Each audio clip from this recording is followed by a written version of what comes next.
Ave legionario. César siempre había luchado, hasta ese momento, para vencer. Esta vez, en esta batalla, en la batalla de Munda, César lucha por sobrevivir, para no ser abrumado, para no ser asesinado. Comencemos de inmediato el relato de una batalla poco conocida, pero donde realmente César escapó de la muerte por un pelo.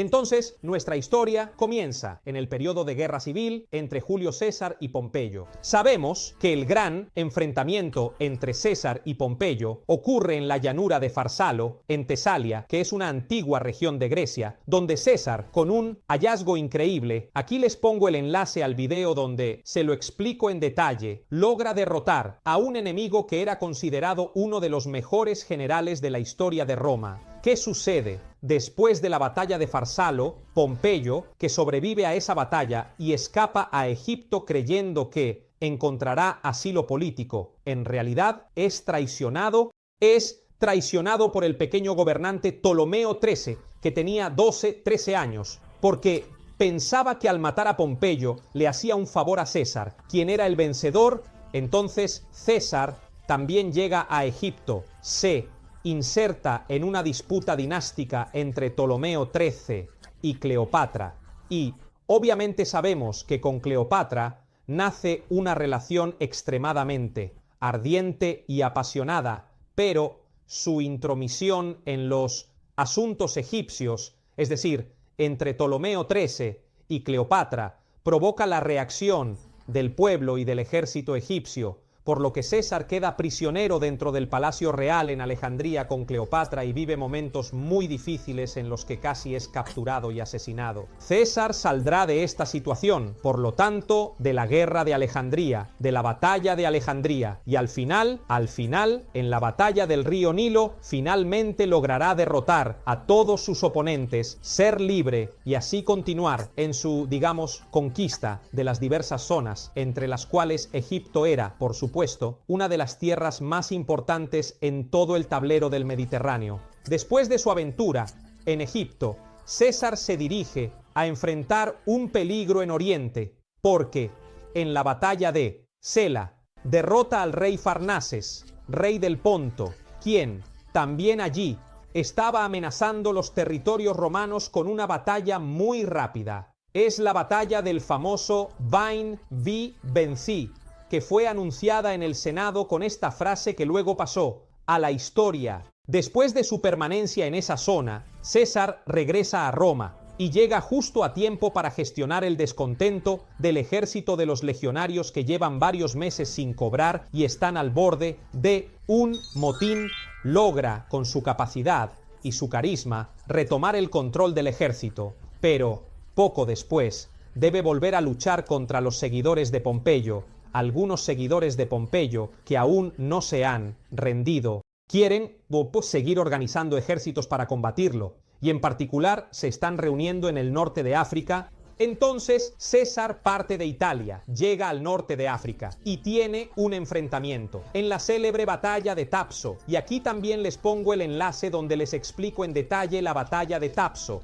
Esa batalla es ganada. César y su ejército logran resolver un problema, un desafío, una espina en el costado importante, tras lo cual César regresa nuevamente a Roma. En este punto, César es prácticamente el dueño del mundo. Comienza un régimen en el que ocupa todos los puestos de poder y en el que todo depende de él. Pero hay una última batalla, un último gran desafío, siempre llevado a cabo por los últimos seguidores pompeyanos y por lo tanto los últimos seguidores republicanos. Esto obliga a César, ya en edad madura, a llegar esta vez a España para un ajuste de cuentas que será mucho, pero mucho más difícil de lo que jamás podría haber imaginado.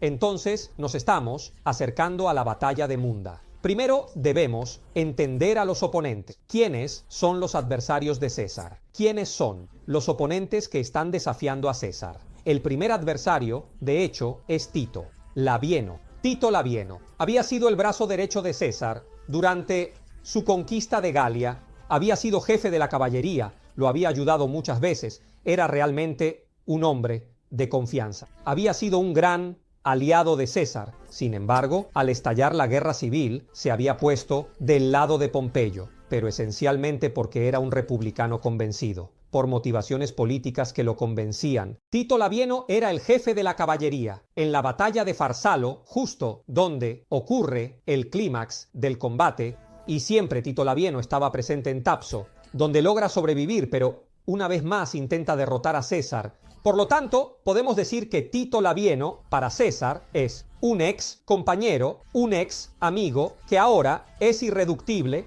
y Tito Labieno es peligroso, porque conoce muy bien todas las tácticas y técnicas de combate de César, por lo que es un oponente muy, muy peligroso. Luego, junto a Tito Labieno, hay otros dos generales fundamentales, importantes. El primero es Gneo Pompeyo, el joven, que era el primogénito de Pompeyo, el que fue derrotado en Farsalo. Entonces era el hijo mayor de Pompeyo, y luego está Sexto Pompeyo, que era en cambio el Benjamín de Pompeyo.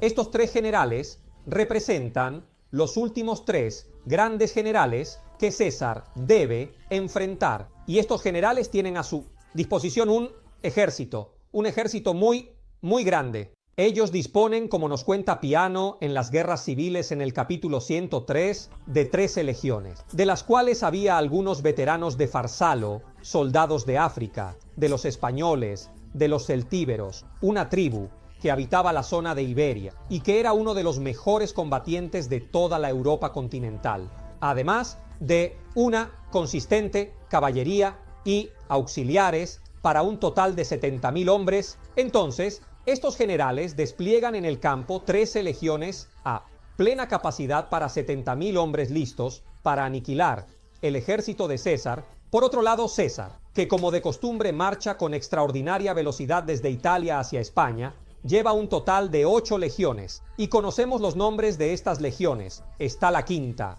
Alaude, la décima, Gemina, la decimotercera, Gemina, y la tercera, Gállica. Junto a César también hay 8.000 caballeros, para un total de 40.000 soldados. Por lo tanto, está claro que entonces la comparación tiene varios elementos y diferentes parámetros. Los oponentes de César tienen ciertamente más hombres, pero los soldados de César son legiones formadas que lo han seguido durante años, son todos veteranos. Por lo tanto, es un poco un enfrentamiento entre cantidad y calidad. Al llegar al lugar del enfrentamiento, en el lugar del enfrentamiento, y aquí este detalle nos lo cuenta Suetonio en su obra sobre la vida de Augusto, ocurre un factor bastante prodigioso. Los hombres de César llegan al lugar, están desmalezando la vegetación para poder preparar los campamentos. Mientras están despejando esta vegetación, se encuentran con una palma, una hermosa palma, y César casi a tiempo, así que casi por casualidad se da cuenta de esa palma y ordena no talarla,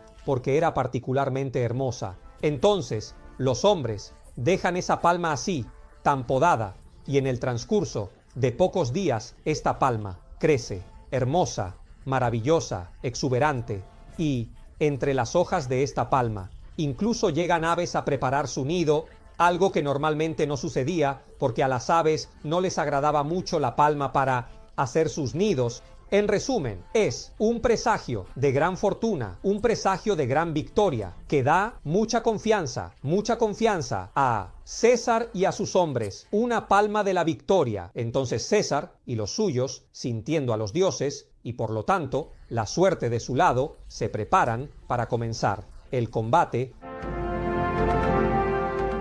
¿Dónde ocurre el combate? El combate ocurre en Munda. es la actual ciudad de Conosuna, en España. Aquí en el mapa vemos la zona y el territorio que Google Earth nos proporciona en su forma más detallada que tenemos con la visión satelital. Este es el lugar. Esta es la zona donde efectivamente se libró la batalla de Munda. Y aquí tenemos dos descripciones. La primera pertenece a un escrito, a un relato, el Velum hispaniense, que debería haber sido escrito por un teniente de César que participó directamente en la batalla. Por lo tanto, es una fuente de primera mano. Y luego, también tenemos algunos detalles que nos son narrados por Apiano de Alejandría. ¿Qué nos cuentan estos dos escritos, estas dos fuentes antiguas? Nos cuentan que el ejército enemigo se encontraba en una colina en una posición elevada y por lo tanto absolutamente favorable para dominar el territorio circundante y ver a los enemigos en acercamiento. En particular, se nos cuenta que al pie de la colina existía un arroyo que poco a poco se iba ampliando hasta convertirse en un pequeño pantano, por lo que era bastante difícil acercarse a esta colinita. Entonces César con sus hombres comienza a acercarse lentamente porque considera que de esta manera, provocando al adversario, finalmente los demás aceptarán la batalla. Los hombres se acercan siempre, pero asustados se acercan cada vez más. Ven los campamentos enemigos, ellos están en una posición desfavorable, por lo tanto no están absolutamente tranquilos, pero se están acercando cada vez más, hasta, nos dicen las fuentes antiguas, hasta 1 milla de las murallas, de los campamentos adversarios. César continúa, los ridiculiza, los provoca porque conoce muy bien la psicología de los enemigos y al final, en una situación peligrosísima en la que podrían ser atacados en cualquier momento, el plan de César funciona. Los adversarios deciden dar batalla, salen de los campamentos y César obtiene la batalla campal que deseaba, es decir, el enfrentamiento decisivo que necesitaba. Comencemos, ante todo, con el despliegue de César. César se dispone de manera bastante clásica. En el centro del despliegue tenemos la infantería, y en el centro tenemos la 13ª Legión. A la derecha, tradicionalmente la zona más fuerte, tenemos la 10ª Legión, mientras que a la izquierda se posiciona la 5ª, Alaude, y la 3ª, Gala. Después, en los flancos, a los lados, como siempre, la caballería. Por otro lado, no tenemos información precisa sobre qué legiones fueron desplegadas, pero el despliegue fundamental es el mismo, es decir, tenemos la mayor parte de la infantería en el centro con la caballería en los flancos, por lo que, obviamente, el posicionamiento es bastante simétrico de un lado y del otro. En un cierto momento, la batalla comienza, los ejércitos se acercan, cada vez más, hasta entrar en contacto y comienzan un combate feroz. Aquí las fuentes antiguas nos hablan de un combate feroz, escudo contra escudo, pie contra pie. Son las palabras precisas de las fuentes antiguas para hacer entender que fue un enfrentamiento pesado, cerrado, un enfrentamiento violento. Sin embargo, este enfrentamiento es, en realidad, bastante inconcluso. Es decir, pasa el tiempo, el enfrentamiento continúa pero no ocurre nada importante. Y entonces los generales que observan el campo de batalla desde lejos deciden unirse a sus hombres y por lo tanto brindarles apoyo directamente. Y aquí, de hecho, ocurre algo muy particular. César llega a la zona de la 10ª Legión, luego alcanza el flanco derecho. Ves que sus hombres están bastante indecisos. Y aquí, Apiano de Alejandría nos cuenta un momento de grandísimo heroísmo, un detalle casi de novela. ¿Qué dice? César comienza a exhortar a sus hombres. Primero se dirige al cielo, reza a los dioses fuerza y vencer este enésimo enfrentamiento. Luego los exhorta, los incita, los anima, les dice que sigan adelante, que no se dejen abatir por el miedo. Pero al ver que los hombres permanecen titubeantes, ¿qué hace César? En un momento dado, arranca el escudo de uno de sus soldados, se lanza solo contra el adversario, así que se está acercando solo al adversario, y en un momento dado, obviamente, comienza a ser alcanzado por unas 200 flechas y jabalinas que vienen hacia él. En parte, logra esquivar estas flechas, y en parte las para con su escudo. Entonces, todos los soldados no pueden ver cómo su general muere así, por lo que comienzan a correr detrás de él, generándose un impulso hacia el adversario, y así, de esta manera, la 10ª legión empuja de manera muy fuerte contra el flanco izquierdo del ejército enemigo, y por lo tanto hay una situación en esta parte del despliegue donde finalmente las cosas cambian. Entonces, ¿qué sucede? Sucede que Gneo Pompeyo, el joven, al ver que ha ocurrido todo esto, toma una decisión, es decir, toma una legión de su flanco derecho y la mueve al flanco izquierdo para detener el empuje provocado por César. Entonces hace un movimiento táctico de, como podemos definirlo, parar el golpe. Sin embargo, en realidad, aquí entra en juego el genio de César. Este movimiento resulta completamente erróneo, porque César había hecho todo esto simplemente como una distracción. Ahora que ha logrado debilitar el flanco derecho del despliegue enemigo, la caballería de César realiza un ataque precisamente en ese punto que se acaba de debilitar y finalmente pone en dificultades a los adversarios. Entre otras cosas, dentro de la caballería alineada en el flanco izquierdo, el rey Bogud, rey de Mauritania y aliado de César, realiza un giro y logra incluso atacar a los soldados enemigos por la espalda. Esta es una jugada que pone en crisis gravemente al ejército enemigo. Entonces, ¿qué sucede?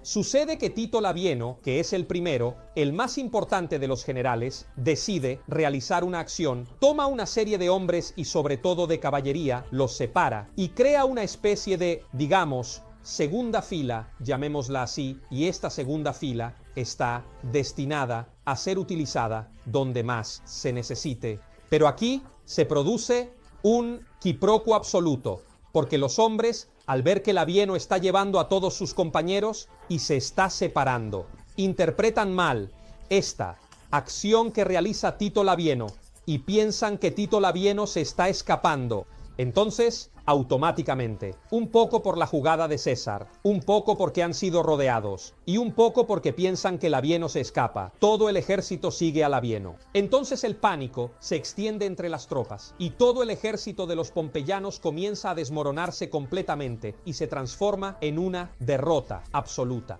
Entonces los hombres de César pueden perseguir al adversario y matar a los enemigos, persiguiéndolos con ferocidad. También sabemos, tenemos un pequeño informe que las fuentes antiguas nos han transmitido. Nos dicen que Tito Labieno cae y muere en el campo de batalla. Sabemos que Gneo Pompeo el joven primero escapa entre las ciudades de España, pero luego es localizado, arrestado y ejecutado. Y siempre en esta situación, 20.000 soldados enemigos son asesinados, 13 águilas son capturadas, por lo tanto 13 emblemas son confiscados y 17 oficiales, altos oficiales, son arrestados. Obviamente se trata de una victoria total para César. También todos los adversarios que están huyendo se reúnen en la ciudad de la actual Córdoba, pero allí César, con un asedio que no durará mucho tiempo, pero que estará igualmente lleno de ferocidad, logra finalmente tomar el control también de Córdoba y ha aniquilado sustancialmente toda posible resistencia. Al término de la batalla de Munda, realmente no queda nadie que pueda oponer resistencia militar a César, quien ha ganado también esta última batalla. Pero de César queda una frase fundamental que es la que utilizamos para abrir el documental. Todas las fuentes antiguas refieren que César dijo: siempre he luchado por la victoria, pero esta vez he luchado por la supervivencia. Este fue el momento en que César estuvo realmente a un paso de la muerte y temió morir también él en el campo de batalla. Esperamos haberles contado de manera efectiva la batalla de Munda. Nos alegra haber arrojado luz sobre una batalla que se cita muy poco, pero que en realidad fue extremadamente feroz y fundamental para César, y por supuesto los invitamos a todos a suscribirse al canal. Inscríbanse inmediatamente al canal. Si no hacemos una cosa, los ponemos a luchar. tranquilos, todos en formación. Luego, solo ustedes, en el momento de la señal, se atacan. Van adelante solos, les llegan 200 flechas y los crucifican a todos. Así que para no tener 200 flechas, para no ser desmenuzados, agujereados, destruidos, como un colador por los muertos, para no estar solos muertos, agujereados, suscríbanse al canal, un cordial saludo y hasta el próximo documental.